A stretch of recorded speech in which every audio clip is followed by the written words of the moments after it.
ಈ ಗದಗ ಜಿಲ್ಲೆಯ ಲಕ್ಕುಂಡಿಯಲ್ಲಿ ಇತ್ತೀಚೆಗೆ ನಿಧಿ ಸಿಕ್ಕಿರುವಂತಹ ವಿಚಾರ ಇಡೀ ರಾಜ್ಯ ಮಟ್ಟದಲ್ಲೂ ಕೂಡ ರಾಷ್ಟ್ರ ಮಟ್ಟದಲ್ಲೂ ಕೂಡ ಸಂಚಲನಕ್ಕೆ ಕಾರಣ ಆಗಿತ್ತು. ಈಗ ಗದಗ ಜಿಲ್ಲೆ ಬಳಿಕ ಬಳ್ಳಾರಿ ಕೂಡ ಹೆಚ್ಚು ಸುದ್ದಿಯಲ್ಲಿದೆ. ಪ್ರಮುಖವಾಗಿ ಬರೋಬ್ಬರಿ 5,000 ವರ್ಷಗಳ ಹಳೆಯ ಅಸ್ಥಿ ಪಂಜರ ಪತ್ತೆಯಾಗಿದ್ದು ಕುತೂಹಲಕ್ಕೆ ಕಾರಣ ಆಗಿದೆ ಅಂತೆ. ಏನಿದು ಆ ಕುರಿತೊಂದು ರಿಪೋರ್ಟ್ ಇಲ್ಲಿದೆ ನೋಡಿ. ಲಕ್ಕುಂಡಿ ನಿಧಿಯಾಯ್ತು, ಈಗ ಬಳ್ಳಾರಿಯಲ್ಲಿ ಅಚ್ಚರಿ. 5,000 ವರ್ಷಗಳಷ್ಟು ಹಳೆಯದಾದ ಅಸ್ಥಿ ಪಂಜರ ಪತ್ತೆ ಸಂಚಲನ ಸೃಷ್ಟಿಸಿದ ತೆಕ್ಕಲಕೋಟೆಯ ಉತ್ಖನನ. ಗದಗ ಜಿಲ್ಲೆಯ ಲಕ್ಕುಂಡಿಯಲ್ಲಿ ಸಿಕ್ಕ ನಿಧಿಯ ಬಗ್ಗೆ ಇನ್ನೂ ತನಿಖೆ ನಡೆಯುತ್ತಿರುವಾಗಲೇ ಬಳ್ಳಾರಿ ಜಿಲ್ಲೆಯ ತೆಕ್ಕಲಕೋಟೆಯಲ್ಲೀಗ ಸದ್ದು ಮಾಡ್ತಾ ಇದೆ. ಇಲ್ಲಿ ಉತ್ಖನನ ನಡೆಸುವ ಸಂದರ್ಭದಲ್ಲಿ ಅಚ್ಚರಿಯ ಆಗರವೇ ಕಂಡು ಬಂದಿದೆ.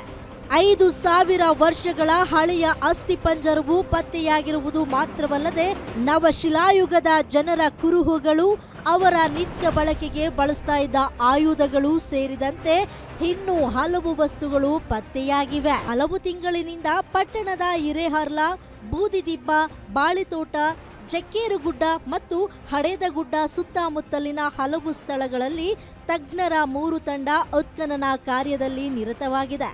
ಉತ್ಖನನದ ವೇಳೆ 5.5 ಅಡಿ ಉದ್ದದ ಆದಿಮಾನವನ ಅಸ್ಥಿಪಂಜರ ಗೋಚರಿಸಿದೆ. ಮಾನವನ ದೇಹದ ಮೇಲೆ ಕಲ್ಲುಗಳನ್ನ ಇಟ್ಟು ಶವ ಸಂಸ್ಕಾರ ಮಾಡಿರುವುದು ಕಂಡು ಬಂದಿದೆ. 3,000ರಿಂದ 5 ವರ್ಷ ಓಲ್ಡ್ ಇದಿರ್ಬೋದು ಅಂತ ಅಂದ್ಕೊಂಡಿದ್ವಿ. ಇದು ನಮಗೆ ನೂತನ ಶಿಲೆ ಕಾಲಕ್ಕೆ ಸಂಬಂಧಪಟ್ಟಿರ್ತಕ್ಕಂಥದ್ದು.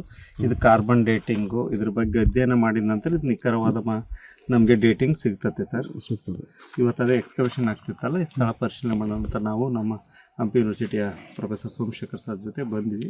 ನಮಗಿದು ಕೇಂದ್ರ ಪುರಾತತ್ವ ಇಲಾಖೆದ ಅನುಮತಿ ದೊರೆತಿದೆ ಸರ್. ಇದಕ್ಕೆ ಅನುಮತಿ ದೊರೆತಿದೆ. ಕೋ ಡೈರೆಕ್ಟರ್ ನಮ್ಮ ನಮಿತಾ ಸುಗಂಧಿ ಮೇಡಮ್ ಇದ್ದಾರೆ, ಡೈರೆಕ್ಟರ್ ಆಗಿ ನಾವಿದ್ವಿ. ಅಸ್ಥಿ ಪಂಜರ ಮಾತ್ರವಲ್ಲದೆ ಕೈಕೊಡಲಿ, ಪ್ರಾಣಿಗಳ ಹಲ್ಲು, ಒರಳು, ಗುಂಡು ಸೇರಿದಂತೆ ಮಹತ್ವದ ಕುರುಹುಗಳು ಸಿಕ್ಕಿರುವ ಬಗ್ಗೆ ಉತ್ಖನನ ತಂಡ ತಿಳಿಸಿದೆ. ಒಟ್ನಲ್ಲಿ ಕರ್ನಾಟಕದ ಇತಿಹಾಸಕಾರರಿಗೆ ಇದು ಅದ್ಭುತ ಅಧ್ಯಯನದ ವಿಷಯವಾಗಿದ್ದು, ಸಹಸ್ರಾರು ವರ್ಷಗಳ ಹಿಂದೆ ಇದ್ದ ಜನರು ಅವರ ಆಚರಣೆಗಳ ಬಗ್ಗೆ ತಿಳಿಯುವ ಕುತೂಹಲ ಹೆಚ್ಚಾಗಿದೆ. Venkatesh Kulkarni, guarantee news, Ballari.